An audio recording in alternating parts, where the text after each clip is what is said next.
आपसे कयामत के मुतालिक सवाल करते हैं कि उसके कायम होने का वक्त कब है। सुभान अल्लाह। उस सवाल का जवाब रब्बे करीम ने कुरान में क्या इरशाद फरमाया, ला तअतीकुम इल्ला बग़तह। आसान तर्जमा कुरान कंजुल इरफान, तुम पर वो अचानक ही आ जाएगी। कयामत से पहले कोई अनाउंसमेंट नहीं होगा, कोई प्रेडिक्शन नहीं होगी, कुछ भी नहीं होगा। मगर एक चीज पता चल रही है कि कयामत जब आएगी तो लोग गफलत में होंगे। अभी आपने सुना ना कि कोई खाना खा रहा होगा, कोई कपड़ा ले रहा होगा, पता भी नहीं होगा। एवरीबडी वो अपनी चीजों में मशगूल होंगे, गफलत में होंगे। जब लोग इससे बिल्कुल गाफिल होंगे, अपनी मसरूफियत में होंगे, दुनियावी लगन में होंगे, कामों में मगन होंगे, कयामत की तरफ ध्यान ही नहीं होगा, उस वक्त कयामत आ जाएगी। गौर करें, क्या आज ऐसा वक्त नहीं है? किसको फिक्र है कयामत की? कौन तैयारी में लगा है कयामत की? आज तो लोग ऐसे जी रहे हैं जैसे मरना ही नहीं है। प्लानिंग्स हैं, डिटेल्स हैं, शेड्यूल्स हैं। कल ये करना है, परसों ये करना है, इस साल ये टारगेट अचीव करना है, 5 साल में ये करना है, 10 साल में ये करना है। उनसे पूछो सब कुछ करना है, मरना भी है कि नहीं? सब कुछ तैयारियां हैं कि इतना कमाना है, ये चीजें हासिल करनी है, दुनिया के ये मुल्क देखने हैं, फला फला काम करना है। अगर इस पूरी प्लानिंग में मौत कहाँ है? अगर बीच में से मुझे उठा लिया गया, मैं दुनिया से चला गया, तो फिर क्या होगा? क्या उसकी तैयारी है? कब्र की तैयारी है, आखिरत की तैयारी है, कयामत की तैयारी है। सारी जिंदगी खेल कूद, दुनिया के मजे। बड़ी तादाद इस वक्त दुनिया में ऐसे जी रही है कि ना आखिरत की फिक्र है, ना कब्र की फिक्र है, ना कयामत की फिक्र है। आला हजरत कहते हैं ना, दिन लहव में खोना तुझे, शब सुबह तक सोना तुझे। यानी दिन खेल कूद में गुजारना है, रात सोने में गुजारनी है। ना नमाजें हैं, ना इबादत है, ना तिलावत है, ना खौफे खुदा है। दिन लहव में खोना तुझे, शब सुबह तक सोना तुझे। शर्मे नबी खौफे खुदा, ये भी नहीं वो भी नहीं, कोई टेंशन, कोई फिक्र, कोई खौफे खुदा नहीं। अब आई कुछ बुजुर्गों के वाकयात सुने, उनको कयामत का कैसा ख्याल था। इबादत गुजार थे, नेकूकार थे, मगर किस तरह लरसते थे, किस तरह फिक्र थी उन्हें उस दिन की। सैयद अहमद हर्ब रहमतुल्लाह तआला अलैह अल्लाह पाक के नेक बंदे थे। आप सारी रात जागते रहते, इबादत करते रहते। बाज दफा लोग इसरार करते, यानी बार बार कहते कि आप सो जाइए, कुछ देर आराम कर लीजिए। आप फरमाते, जिसके लिए जहन्नम दहकाई जा रही हो, जन्नत सजाई जा रही हो, मगर वो ना जानता हो कि उसका ठिकाना कहाँ है। जहन्नम में जाना है या जन्नत ठिकाना है, भला उसको नींद कैसे आ सकती है? आप सोचिए फिक्र कैसी है कि या तो जन्नत में जाना है या दोज़ख में जाना है। There is no third way, कोई तीसरा रास्ता तो नहीं है ना। दुनिया से जो भी जाएगा या तो जन्नत में जाएगा या जहन्नम में जाएगा। जिसको ये पता ही ना हो किधर जाना है, उसकी टेंशन का आलम क्या होगा। इतनी बड़ी हस्ती हैं, मगर कहते हैं नींद कैसे आ सकती है जिसको पता ही नहीं जाना किधर है, कहीं जहन्नम में ना डाल दिया जाओ। ये थे हमारे असलाफ, इस तरह आखिरत की तैयारी में जिंदगी गुजारते थे। वो लोग सोचें जो बिल्कुल गफलत में जिंदगी गुजार रहे हैं, कोई फिक्र नहीं है, ना नमाजें हैं, ना इबादत है, बल्कि ऐसे लोगों से आखिरत की, मौत की, कयामत की बात करो। हो सकता है इस वक्त ही कोई मेरा बयान सुन रहा हो तो हो सकता है शैतान दिल में ख्याल डाले, या मौलाना साहब को क्या हो गया है, क्यों कयामत की बात कर रहे हैं, क्यों मरने की बात कर रहे हैं। बात करो तो भी उनको बुरा लगता है। अल्लाह के बंदो, हम बात नहीं करेंगे तुम मरने से बच जाओगे, हम जिक्र नहीं करेंगे तुम कयामत के दिन पेश होने से निकल जाओगे। कयामत की रिमेम्बरेंस का, कयामत को याद करने का कैसा शानदार निजाम हमारे कुरान करीम और शरीयत ने बनाया। हम रोजाना नमाज पढ़ें, बार बार सूरह फातिहा पढ़ें और हर रकात में पढ़ें, और उस सूरह फातिहा में बार बार कयामत को याद दिलाया गया, मालिकी यौमिद्दीन। कौन सा दिन, कौन से दिन का मालिक? यौमे जज़ा का मालिक, यानी कयामत के दिन का मालिक। पढ़ते हो ना, अल्हम्दुलिल्लाह रब्बिल आलमीन अर्रहमानिर रहीम मालिकी यौमिद्दीन, यौमे जज़ा का मालिक। याद रहे कि कयामत आने वाली है, मुझे पेश होना है, मुझे वहां की तैयारी करनी है। कैसा याद था बुजुर्गाने दीन को। एक बार हजरत उमर बिन अब्दुल अजीज, कितना बड़ा नाम है, इतनी बड़ी हस्ती है। आप एक मर्तबा रोने लगे, आपको रोता देखकर आपकी ज़ौजा मोहतरमा भी रोने लगी, बाद में दीगर घर वाले भी रोने लगे। कैसे लोग थे, इधर सारी सारी रात नाच गाने ढोल तमाशे, पूरी फैमिली नाच रही होती। ये तो सुना हमने कि फला के घर में सारी रात फिल्में ड्रामे गाने बाजे नाच गाने होते रहे। ये कैसा घराना है कि खुद भी रो रहे हैं, ज़ौजा भी रो रही, बच्चे भी रो रहे हैं। जब रोने का सिलसिला रुका तो फिर पूछा गया कि हुजूर आप रो क्यों रहे हैं, ये तो बताएं। घर वाले पूछते हैं अमीरुल मोमिनीन आप क्यों रो रहे हैं? तो फरमाया मुझे बारगाह इलाही में हाजिर होना याद आ गया, जिसके बाद कोई जन्नत में जाएगा तो कोई दोजख में। ये कहकर आपने चीख मारी और बेहोश हो। जरा सोचिए तो सही कि अगर आज ये ऐलान हो जाए कि आज रात को ये फैसला हो जाएगा कि कोई या तो जेल में जाएगा है या तो किसी को महल दे दिया जाएगा, हर किसी के बारे में आज रात ये फैसला होगा। बताइए वो रात कैसी गुजरेगी, वो दिन कैसा गुजरेगा कि पता नहीं सुबह में जेल में होऊंगा या सुबह में महल में होऊंगा। ना दुनिया की जेल ऐसी है जो जहन्नम की कैद है, वो तो तसव्वुर ही नहीं की जा सकता कितना बड़ा अजाब है। या ना दुनिया के किसी महल में वो आसाइशें और बरकतें हैं जो जन्नत के खजानों में है। इतनी बड़ी नेमत या तो मिलेगी या इतनी बड़ी सजा मिलेगी। ऐसे शख्स को कितनी कोशिश करनी चाहिए अल्लाह को राजी करने के लिए। ऐसे शख्स को उस कयामत के दिन की तैयारी कितनी करनी चाहिए। अगर बहुत बड़ी तादाद है जिनको फिक्र ही नहीं है, लेकिन कयामत आनी है। और कयामत के इल्म को पता है क्यों छुपाया गया? मैंने कहा था बयान के शुरू में कि आज मैं आपको तारीख, दिन और महीना बताऊंगा, और ये सरकार दो आलम सल्लल्लाहु अलैहि वसल्लम ने बताया। नबी पाक ने कयामत आने का दिन भी बताया।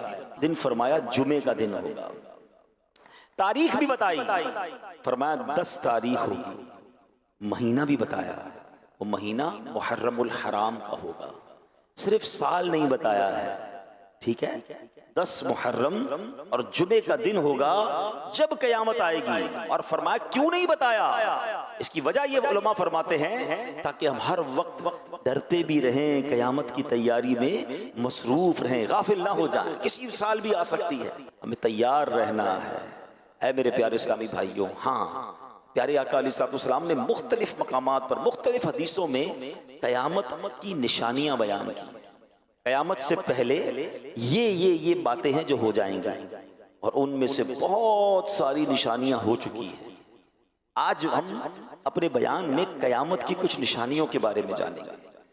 उन हदीसों से हमें बहुत कुछ सीखना भी है, और अपनी प्रिपरेशन को, अपनी तैयारी को, कयामत के दिन की अल्लाह की बारगाह में पेश होने के मामले को और हमने तैयार करना है। ठीक है, हम शायद कयामत तक जिंदा ना रहें, हमें नहीं पता कि हमारी जिंदगी में हम कयामत देखेंगे, क्योंकि अभी बहुत बड़ी बड़ी निशानियां बाकी हैं। मगर कब्रों में जाने के बाद उठाया तो जाएगा ना यौमुल कयामत।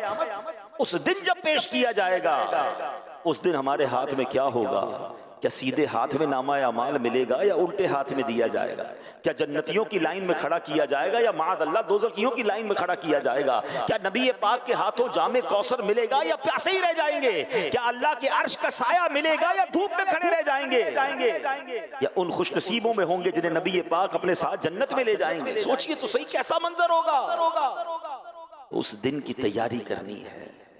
और कई मकामात पर कुरान मजीद फुरकान हमीद में, हदीसों में हमें बताया गया है कि उस दिन की तैयारी में लग जाओ। उस दिन जलील और रुसवा नहीं होना है। आला हजरत इमाम अहले सुन्नत ने बड़ी प्यारी प्यारी दुआएं अपने अशार में लिखी, और कई बहुत सारे मकामात पर हमें झंझोड़ा भी है, हमें समझाया भी है कि उस दिन की तैयारी कर लो, कहीं उस दिन पशेमान ना हो जाएं, उस दिन मारे ना जाएं। अल्लाह की बारगाह में दुआ करते हैं, या अल्लाह हमें कयामत की रुसवाई से बचाइयो, कयामत की परेशानी से बचाइयो। मेरे मौला कयामत की प्यास से बचाना, कयामत की घबराहट से बचाना। ऐ अल्लाह, जिन खुशनसीबों को तेरे अर्श का और नबी पाक के परचम का साया नसीब हो जाए, उन खुशनसीबों में हमें भी शामिल फरमा ले। या इलाही गर्मी महशर से जब भड़के बदन, दामने महबूब की ठंडी हवा का साथ हो। या इलाही जब पड़े महशर में शोरे दारोगीर, अमन देने वाले प्यारे पेशवा का साथ हो। जब नामा अमाल खुलेंगे हमारी बेशर्मियां, बेहयाइयां, छुप कर किए हुए गुनाह वो सब खुल जाएंगे। अल्लाह से दुआ करते हैं अल्लाह उस दिन भी हमारे ऐब छुपाई रखना। या इलाही रंग लाए जब जब मेरी बेबाकियां, उनकी नीची नीची नजरों की हया का साथ हो। या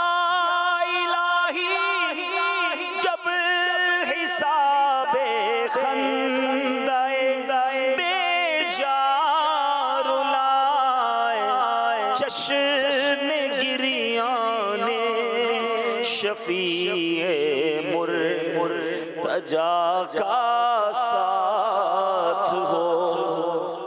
आमीन आमीन या रब्बल आलमीन। उस दिन की तैयारी करनी है। उस दिन का टारगेट ये होना चाहिए कि मुझे जन्नतियों की लाइन में खड़ा होना है। ऐसी जिंदगी गुजार कर जाऊं कि नामा या माल सीधे हाथ में दिया जाए। उस दिन चेहरा सिया न पड़ जाए। उस दिन नामा अमाल खुले तो शर्मिंदगी का सामना ना हो जाए। ऐ मेरे प्यारे इस्लामी भाइयों, आइए अब नबी पाक की कुछ हदीसें सुनिए जिसमें सरकार दो आलम सल्लल्लाहु अलैहि वसल्लम ने कयामत से पहले क्या क्या होना है बयान फरमाया। सहाबी रसूल हजरत अबू मूसा अशअरी रदियल्लाहु तआला अन्हु से रिवायत है, रसूल अकरम नूरे मुजस्सम सल्लल्लाहु अलैहि वसल्लम ने फरमाया कयामत से पहले फितने यूं उठेंगे जैसे रात में तारीकी छा जाती है। उस वक्त आदमी सुबह को मोमिन मगर शाम को काफिर होगा, शाम को मोमिन और सुबह को काफिर होगा। इस दौर में बैठा शख्स खड़े हुए से, खड़ा हुआ चलने वाले से, और चलने वाला दौड़ने वाले से बेहतर होगा। यानी प्यारे इस्लामी भाइयों बताया कि एक निशानी यह है कि फितनों की कसरत होगी, इतनी कसरत होगी। अल्लाह अकबर। अब ये निशानी कैसे नजर आ रही है?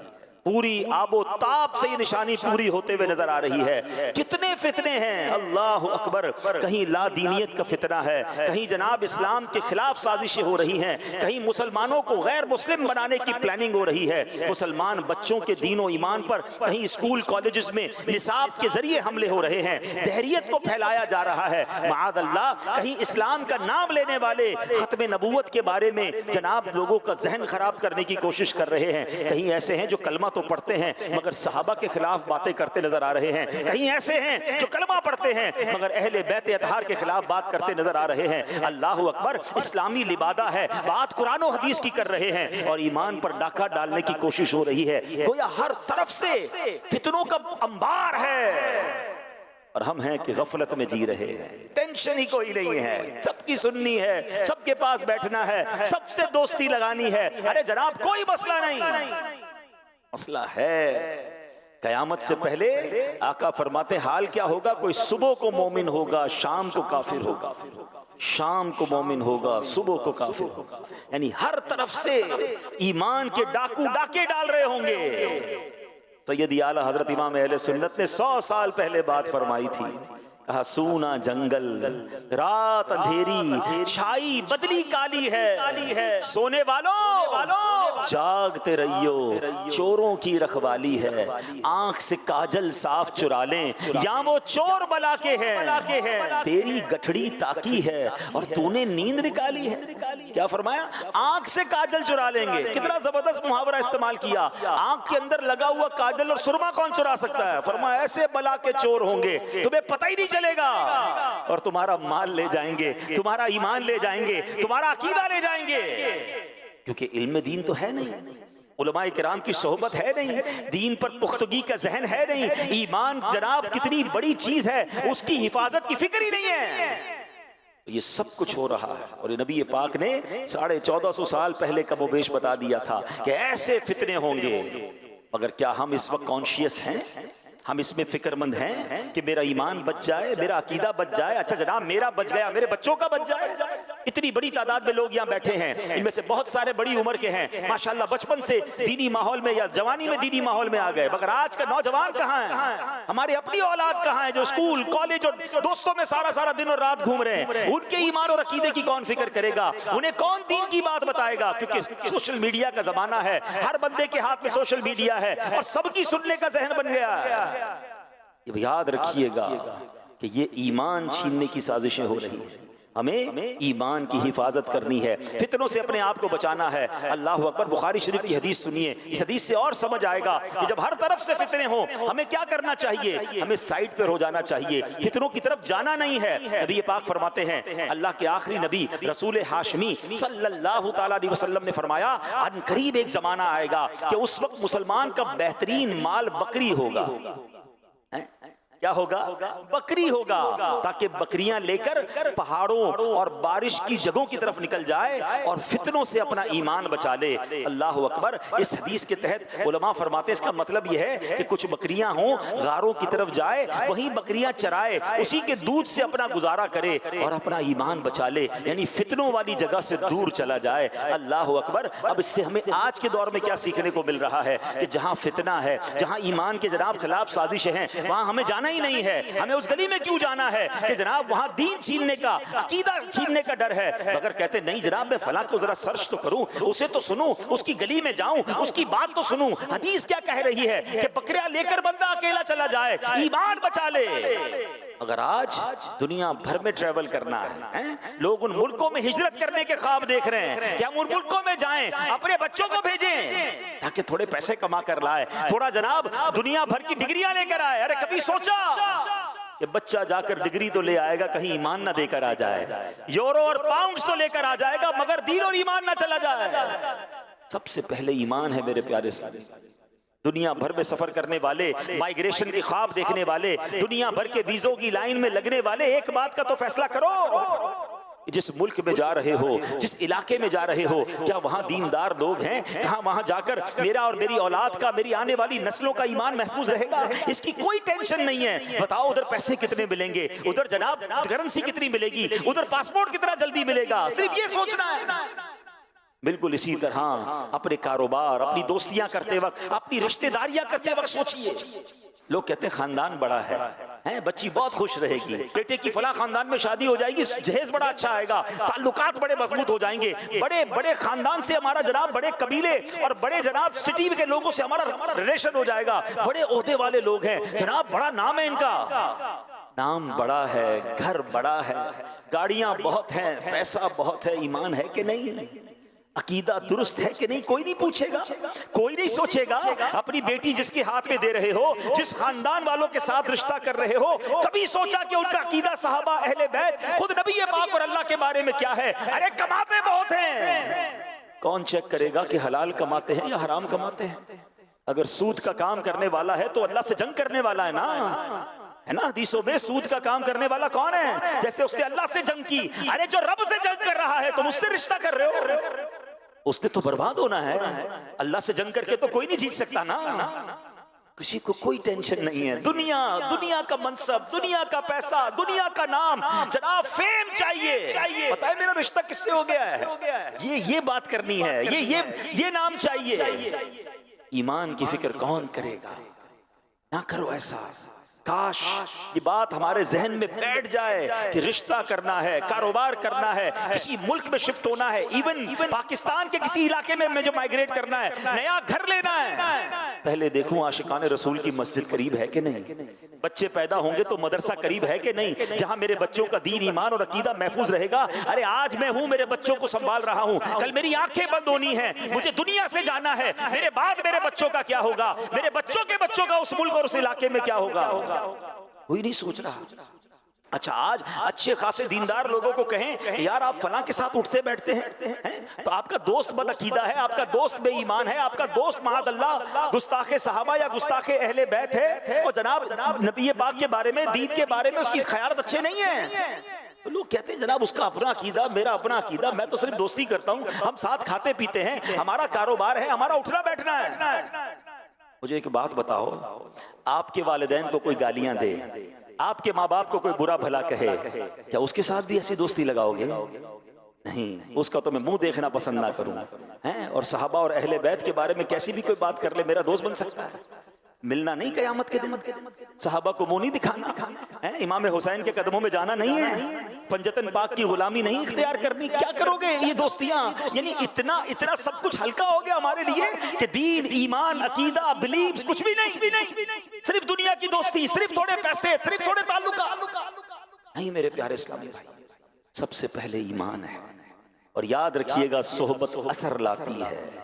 हाँ, बुरी सोहबत तुम्हें बुरा बना देगी, अच्छी सोहबत तुझे अच्छा बना देगी। अच्छों के साथ बैठें, आशिकान रसूल के साथ बैठें, खौफे खुदा वालों के साथ बैठें, मजबूत मुसलमानों के साथ जिनका अकीदा और ईमान मजबूत है, उनसे दोस्ती करनी है, उनसे रिश्ता करना है, उनके साथ रहना है। हदीस पाक में तो फरमाया, दुनिया वालों को छोड़ के गार में चला जाए, बकरियां लेके चला जाए, ईमान बचाए। हम ये तो नहीं कर रहे इस दुनिया में, लेकिन कम से कम बुरे लोगों से तो अलग हो जाएं, बुरे माहौल से तो अलग हो जाएं। और ये फितरों का दौर आ चुका है। हमें नहीं पता कि हमारे घर में, हमारी फैमिली में सबके पास मोबाइल है, कौन अपने मोबाइल पर क्या देख रहा है और किस तरह उसका ईमान छीना जा रहा है। सोने वालों, जागते रहियो, चोरों की रखवाली है। खुदा की कसम, इस पुरफितन दौर में दावत इस्लामी एक ऐसी छतरी है, एक ऐसी अम्ब्रेला है। काश मैं अपने फैमिली, अपने बच्चे, अपने घर वालों को लेकर बस इस माहौल की, इस खूबसूरत छतरी के, अमीर अहले सुन्नत के फैजात की छतरी के नीचे आ जाऊं कि मेरा भी ईमान बच जाए, मेरे बच्चों का ईमान भी बच जाए, ये इसी माहौल में पले बढ़े, मेरी नस्लें भी यहीं रहें, ताकि किसी तरह आने वाली नस्लों के ईमान पर भी कोई ईमान का डाकू डाका ना डाल सके। ये करना किसकी जिम्मेदारी? हम सब की जिम्मेदारी है। हम ये तो फिक्र करते हैं कि जनाब घर बचा रहे, पैसे बच जाएं, अपनी प्रॉपर्टी महफूज रहे, हर चीज की हिफाजत की फिक्र करते हैं। सबसे पहले ईमान की हिफाजत की फिक्र करनी होगी। ऐ मेरे प्यारे इस्लामी भाइयों, कयामत की ये निशानी हमारे दरमियान है, हमें सोचना होगा। आइए एक और कयामत की निशानी सुनते हैं। बुखारी शरीफ की हदीस है, रसूल ज़ीशान मक्की मदनी सुल्तान सल्लल्लाहु अलैहि वसल्लम ने फरमाया, कयामत की निशानियों में से है, इल्म उठ जाएगा, जहालत आम हो जाएगी। अल्लाह अकबर, क्या ये निशानी नहीं आ गई है? कैसा इल्म उठ गया है? हकीकी इल्म कहाँ है? कौन कुरान पढ़ रहा है? कौन कुरान का तर्जमा और तफसीर पढ़ रहा है? कितने लोग हैं जो हदीस का इल्म जानते हैं? कितने लोग हैं जो किताबों से दोस्ती रखते हैं? आज किसके पास टाइम है जनाब? सारी रात सोशल मीडिया पे गुजारने के लिए वक्त है। मोबाइल हाथ में दे दो, बैटरी खत्म हो जाएगी, पैकेज खत्म हो जाएगा, मोबाइल छोड़ने के लिए तैयार नहीं है। लोगों की आंखें और कान खराब होने लग गए हैं, इतना मोबाइल इस्तेमाल